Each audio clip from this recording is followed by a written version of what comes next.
Hi, I'm Rob Toole. I'm a partner with Cone HR Consulting, and today we're going to talk about the differences between being fully insured and self-insured. You hear a lot about this from time to time, but I want to just make sure at the high level we all understand what this means. The easiest thing to understand is fully insured.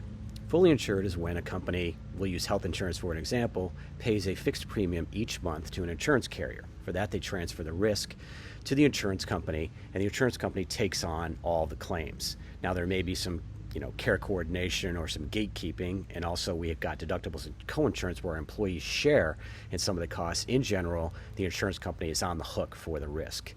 So the components that you'll see in the chart are basically the retention or admin fee for the insurance company, what they're going to charge to do all the work to administer your claims, the claims themselves, and what they call a risk premium. That is, what is the insurance company going to charge you to take on this risk?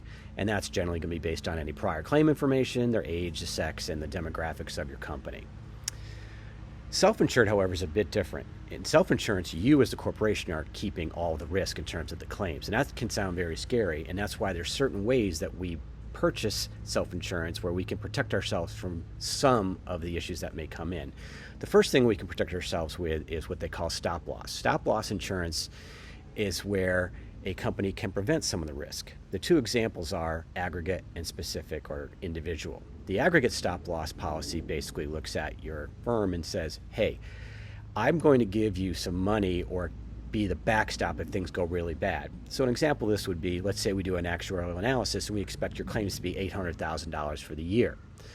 An insurance company might come back to you and say, well, we'll give you an aggregate stop loss policy for $1 million. That means that if your claims really go bad and they're $200,000 above what you expected, at least your limited risk is $1 million.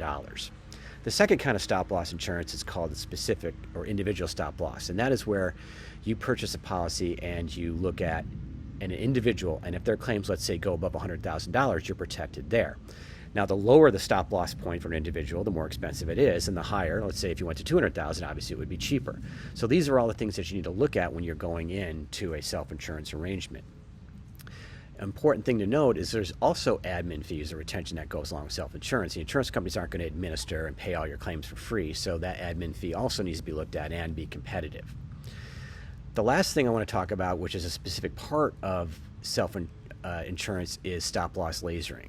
In the first year, let's say you have a person that's extremely high claim, and let's say they have cancer or some horrific illness, the insurance carrier is going to come back to you and say, hey, on that individual stop-loss policy, we know this person's already sick, so we're not taking a risk, or we're going to limit our risk by increasing the attachment for that person. So if you have a situation where you've got some very ill people, self-insurance may not be the route for you. Or if you have a couple of years where this occurs, you may want to jump back into the fully insured pile.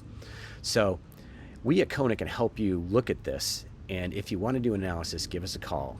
And we've attached a blog post on a chart and some of the information that I've just talked about. Thank you.